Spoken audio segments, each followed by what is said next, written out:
What do we know about the Tupac All Eyes on Me film, Laura Styles? It's supposed to come out in November. Okay. According to Google. I read my Google is saying November 16th. Rosenberg, why is it such a sensitive topic? I've, since the 90s, always maintained that comparing Tupac and Biggie is not really the right thing to do because they were different styles of artists. Right.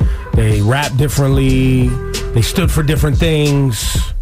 Yeah, but et cetera. But because of the beef and the back and forth between the two. Well, and mostly because of like the timeliness of when they died. Right. They'll always be tied together like that. But why are people so sensitive when you say that Biggie is the better rapper, like bars rapper, and Pac is the better, iconic, bigger overall artist? Why is that such a sensitive thing? Because Tupac fans are very sensitive and very attached emotionally to Tupac. So any sort of criticism that says that anyone's better in any sort of way elicits. Are Biggie fans the same? No, I don't think. You don't Biggie think so? I don't think Biggie fans are emotionally attached to Biggie quite the same way in terms of like Biggie didn't talk about issues.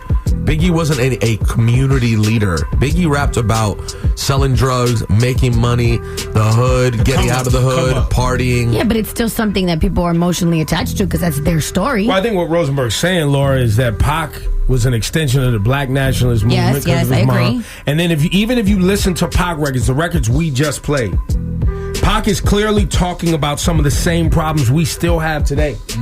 20 years ago. Yeah.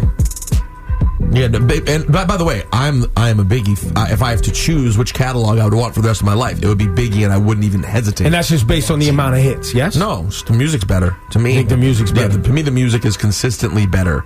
Tupac, if you were to say, who do I think would make a more interesting movie, if it was done perfectly, by the way, not the Biggie one, or we don't know what the Tupac one's going to be, I would say the Tupac movie and story is way more interesting.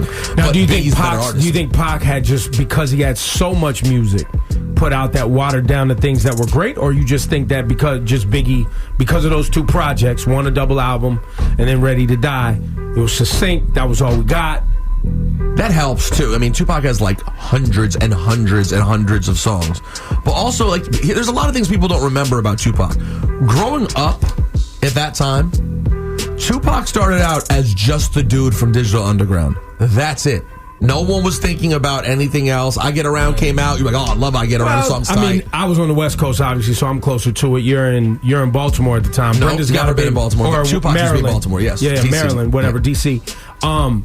Brenda's Got a Baby, though, was right after Digital Underground. So that was already a socially conscious record. That was his first hit, first project look. But what I'm saying is Biggie came into the game instantly with the world going, is this guy going to be it? Like the source. Everyone was saying, oh my God, who's Biggie going to be?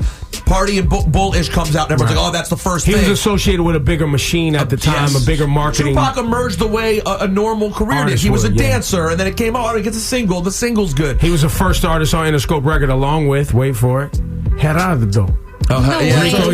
Rico Suave and Tupac were the first artists on Interscope Records. And then like as time went on, it turned into something much, much bigger. But like if you were to go back in time, I can't speak about the West Coast.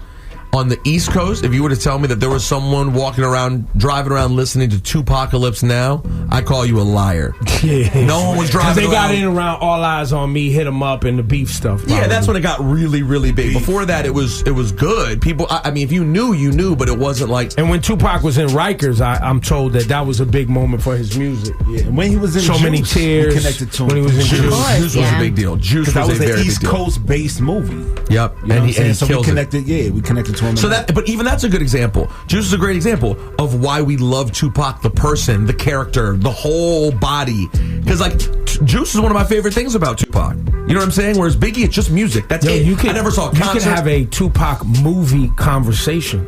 Yeah. Like Pac was in mad movies. Mm-hmm. I don't think that's been duplicated by any rapper. No, I think Tupac. I think probably if Tupac sticks around, honestly, I've been thinking about this recently. If Tupac sticks around, I think he goes on to become one of the great actors of our time and doesn't make that much music anymore. That's Like what he goes like not quite Will Smith. You say more serious.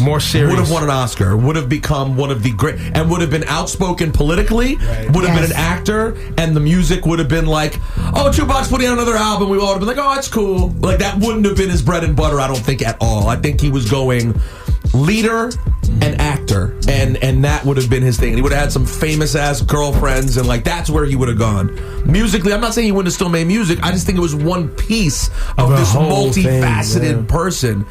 Biggie was a rap artist. That was it. He was an amazing rap artist. He was never going to be an actor. He was going to be an amazing rap artist for life.